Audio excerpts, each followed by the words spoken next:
is Inside Mside, your favorite podcast for all things Morningside. Hear stories from students, alumni, faculty, and more about what makes the Morningside experience so special.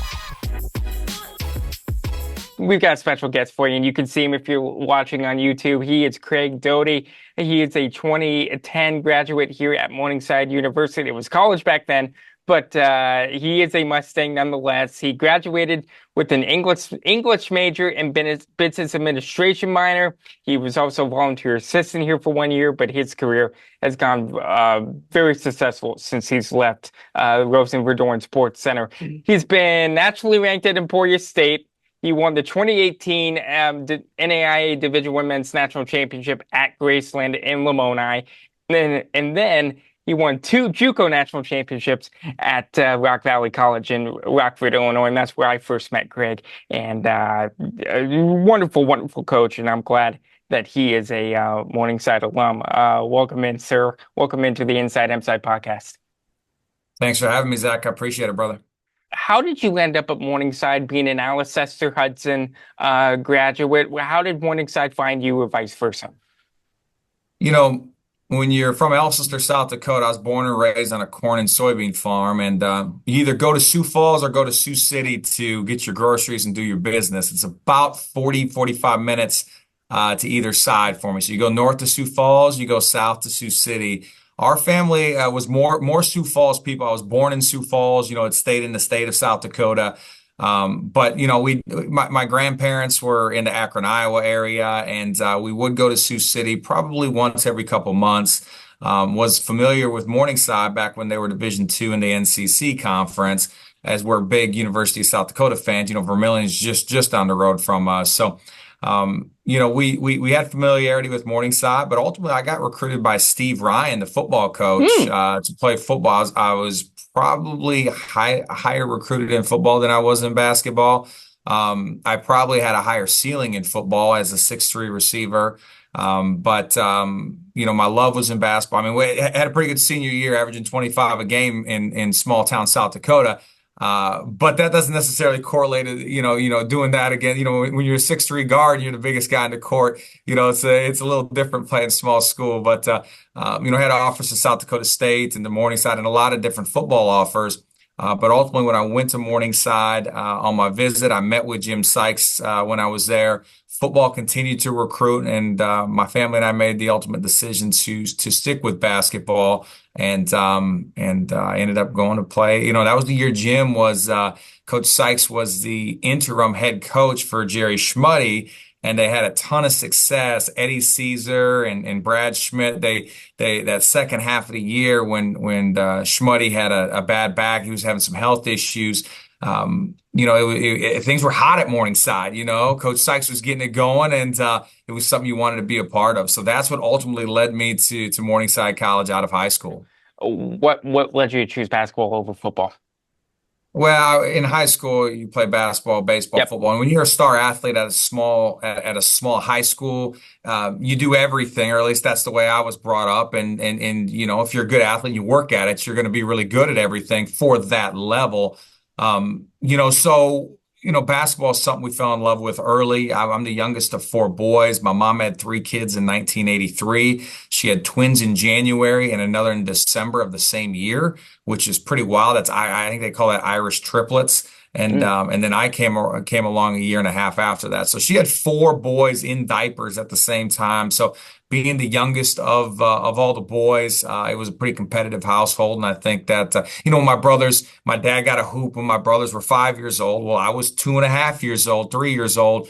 So I was always doing everything earlier and playing with the older kids all the time. And that gave me an advantage, and just fell in love with all sports. I thought life was, at that time, basketball and girls, and you know, I've grown up a little bit since then. And but those naive high school years were some of the best years ever, before you really realize what you know, all the stresses and what the world's all about. So, what was it like being at Morningside? What was it like playing for Coach Sykes? What was it like learning under Coach Sykes, and just building that foundation of where your coaching philosophy started? Yeah, well, I had 2 stints there. I went there out of high school, and I ended up redshirting because I didn't want to use a year. Everyone played JV there. Even Brad Schmidt, the all-time leading scorer, played JV. Everyone did, and my ego was too big to do that. Though I should have. It would have been the right move for me to go on the same path as everybody had done there. Brad ultimately cracked the starting line. Brad. I talk about Brad a lot. He's one of my best friends. He's my business partner with Midwest League Basketball, and he's the godfather of my oldest son. So we're very, very close. But even Brad, was playing JV the first half of his freshman season, and if I could do it again, I just would have played JV and grown up through. Coach Sykes was kind of using it as a farm system. He had so much Yeah. talent, and he was recruiting all-state kids for a ton from Nebraska and Iowa, and obviously I was an all-state kid coming from South Dakota, and he just lived in Nebraska and Iowa. And everybody was really good. Everybody was good. So you had to do your time. And I ended up transferring out after my freshman year. I was kind of the transfer portal before the transfer portal. I went to Dakota State University. Then I went to Minnesota West Community College and ended up going back to Morningside. I had all my relationships established there. And Coach Sykes and I had a conversation, ended up coming back there to play. And we made a nice national tournament run. And I was the 8th leading minute getter on the team. That makes me the 8th man. But the top 7 guys played like 99% of the minutes. So I had a modest college career, but I think that helped propel me mentally, from a preparedness standpoint, from a humbling standpoint, to be a better college coach, to serve my student athletes and the student athletes within the programs I've had the pleasure of coaching over the past 13 years as a head college coach. Did being that 8th man kind of start the wheels of motion of seeing what the floor was like from the bench and just starting to, you had a lot of time to think. Don't take it the wrong way, but you had a lot of time to think on the bench. Did that kind of start wheeling in your mind of how you wanted to become a coach? Yeah, I think maybe, I'm a father. I got a 5th child on the way now with my wife, and people that I talk to from maybe earlier stages of my life don't recognize me from who I was earlier. One of my greatest strengths is confidence and belief in myself and in the way that we want to operate. And I think I was going through a stage when I was the 8th man. There was a little bit of the, I should be out there. I should be playing. I try to hide that. And you want your players, and I talk to my guys that aren't heavy into rotation right now, that I want you to want to be on the floor. Okay. But at the same time, you have to act professional. I feel like I did that to the best of my ability. I could have maybe done a better job with it. I wasn't necessarily thinking from a coach's standpoint. Sometimes you think your way is better. And it's like my dad. He didn't know anything what he was talking about until I was 25 years old. And all of a sudden I realized my dad really knew everything he was talking about. And maybe there's a little of that when I was a player with with Coach Sykes and others. It's like, well, maybe I know more. And the answer is I didn't. And as you get older, and especially as you enter the same profession that your coaches had, you realize that, number one, he's one hell of a coach, and the way he managed rosters and talent while building enrollment at the school. Because, I was an NAIA coach too, and we carried a roster of nearly 40. It's a challenge. I did it a little differently than Coach Sykes, just knowing the frustration I had as a talented player who didn't get a lot of floor time. My JV guys were firmly not very good players. They were on JV at Graceland, and because they were a long ways away from the players on varsity, you create a little bit of a management challenge when you have talent from your starting player, and then you still have all-state high school players on your JV team. But I don't know if anybody managed it better than Coach Sykes did. And, it was very fruitful for him. I mean, players such as Brad Schmidt and Jack Rother and Trent Miller, these are all guys that came up, around a similar time or along the same time that I was coming through. And Thomas Pargett and Mitch Karstens. There's just, there's so many players that grew as human beings, most importantly, as a result of going to Morningside College and walking up the hill from, at one time from Dimmitt Hall, up to the classrooms. And the campus is magical. Morningside is a special place. Basketball is a part of it, but it's even more than that. And that's one of the reasons, I get a lot of these Zoom call requests, Zach, but this is one I wanted to take because anything that ties me back to my roots. I always try to remember where I came from, and it's important to me that I talk to people. I was able to go back there and speak in front of a group of people. I've been invited back multiple times. It's just been a really special ride, and it all kind of led through Morningside College and now Morningside University. So do you keep tabs with Coach Sykes, even Coach Miller, who's now the coach, your counterpart here at Morningside? How much do you follow the program, the school, all that good stuff? Yeah, I mean, mostly with Coach Miller. Him and I text at least once a month, and we have great conversations. I love the hire that I Coach do too. Sykes made. Coach Sykes a loyalty guy. He creates a family and he hires within that family, or at least that's kind of how he operated his program. Seems how he's hiring, how he's operating his athletic department too, as AD now, and. Trent's just a man of such great character, a great Christian man and family man and leader and basketball coach. And we follow and root for the Mustangs. There's nothing more I want to see than them to raise a trophy and a banner and win the whole thing. The GPAC is like the SEC of NAI. It's no joke. I mean, it is the real deal. It is an absolute gauntlet. Everybody thinks their league is the best league, but let me tell you, the GPAC actually is. When you look at facilities, you look at coaching, you look at coach pay, resources. Scholarships lag still a little bit, compared to some of the other D1 NAIs that now they're all NAI, but those D1s that were Division One were just structured just to be able to give fulls all the time and throw them out.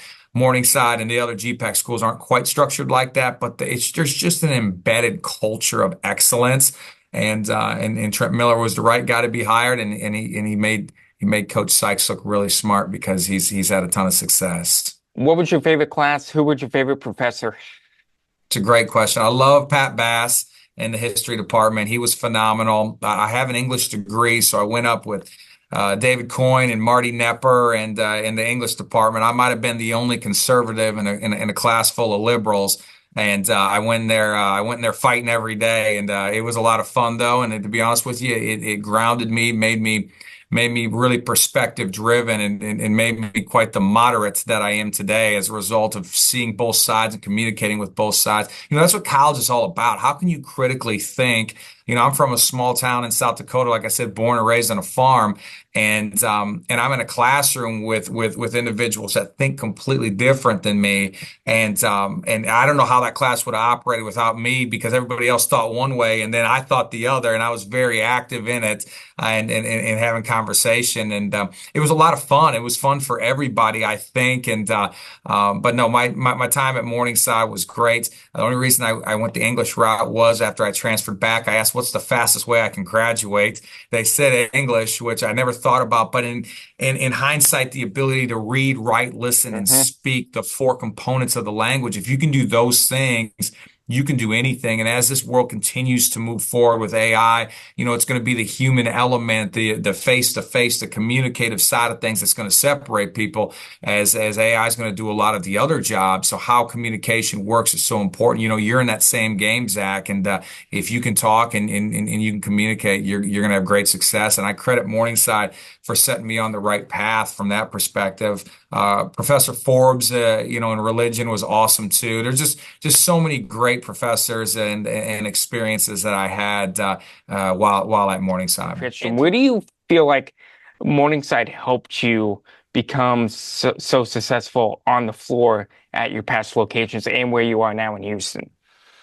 Well, I mean, without the pathway through Morningside, I probably don't get an NAI job at Graceland. I think part of the selling yourself in the hiring process is talking about having lived that life. When I got the job at Rock Valley College, the junior college, the Division III junior college, well, I was able to sell my vision, but also talk about the experience I had as a Division III junior college player at Minnesota West Community College and as a Division III assistant at Riverland Community College, but both D3 JUCO. So I flowed right into that job where I could sell the vision and talk about the experience. Well, then Graceland was the same deal. We'd won 2 national championships at Rock Valley. But they were low-level junior colleges. Now, we were beating the Indian Hills and the Vincennes and the top-tier schools, but it's still a tough side. I took one of the toughest NAI jobs in the country. Well, how I got it was, selling the vision, of course, but then being able to connect to being at a faith-based private NAI school, having my playing experience and academic experience there through Morningside, you're able to connect with the decision makers because I'd lived that life. So, Morningside helped propel the steps. And to be honest with you, even here at Houston Christian, which is a private faith-based liberal arts university. Now, what Division I, yes, but used to be still, NAI too. It used to be us. They used to be Red River. That's when they had, some of their greatest successes was 10 straight Red River Conference championships here at the NAI level. And so no, Morningside's played a role in everything, but mostly the ability to critically think, the ability to grow.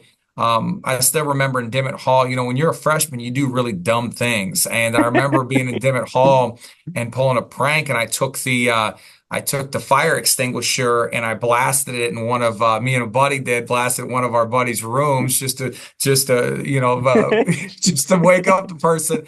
And then I didn't know this, but the fire alarms go off because it senses. So like there was a tampering with fire equipment. Like these are things you don't even think about, right? You're just a knucklehead college freshman at 19. And we end up going. So the whole building got evacuated at 3 a.m. It was because of me, but I love that story because that's how at Morningside, you had the conversation with security, you had to do some things to get through it, but it's you didn't get kicked to the curb, you get to work through your mistakes. If we're all judged on the worst decision we make in our life, none of us would ever grow. It takes grace, it takes empathy, it takes understanding, it takes the ability to critically think and grow and learn through things, and that's the platform that Morningside helped enable for me, from the guy who was messing with the fire extinguisher equipment to the 2010 graduate who was able to move forward. The growth through that period of time was so substantial for me personally that I'm forever grateful to Morningside. I know you're big in reflection. How much have you reflected on last season now that you're preparing for year two? Yeah, I mean, we hit our goal. I mean, we try to aim low on our goals. Some people say aim high, shoot for the moon, land amongst the stars. I want to aim low, but then I want to keep aiming. Okay, aim low, hit a goal, then set another goal. So there's another way of saying set short-term goals. And we inherited a team that won 6 games the year before we got here, and we have no NIL and no revenue sharing. So we knew there'd be a mega challenge. It seems to be what I take on. Rock Valley College was called Rock Bottom College before we got there. And now it's a national powerhouse in junior college. Graceland was one of the most challenging. We had 4 full scholarships, and we carried almost 40 guys. Like it was one of the biggest challenge jobs in the country, and we won a national championship. At Emporia State, it was tied for last in the MIAA when we got it. We made an NCAA tournament, averaged 20 wins over the last 3 years of my tenure there. And we're taking over Houston Christian, where they just haven't won in the past 7 years. And we ended up hitting the goal. The goal was to double the wins from 6 to 12, and we did. They'd won 4 conference games the year prior to Southland. We more than doubled that to 9 conference wins. In fact, halfway through the season, after 10 games, there's a 20-game Southland season last year. It's 22 this year. It was 20 last year. Halfway through, we were 7-3, tied for second in the conference. And once the second ACL went out and we were practicing with 8 and 9 guys the rest of the year, it was a mega challenge for us the second half of the conference season. But no, overall, it was the progression step that we wanted. Doubling the wins is great. Everybody's super excited around here. But we were still 12-20. I never lost 20 games in my life, so I wanted to jump off the building.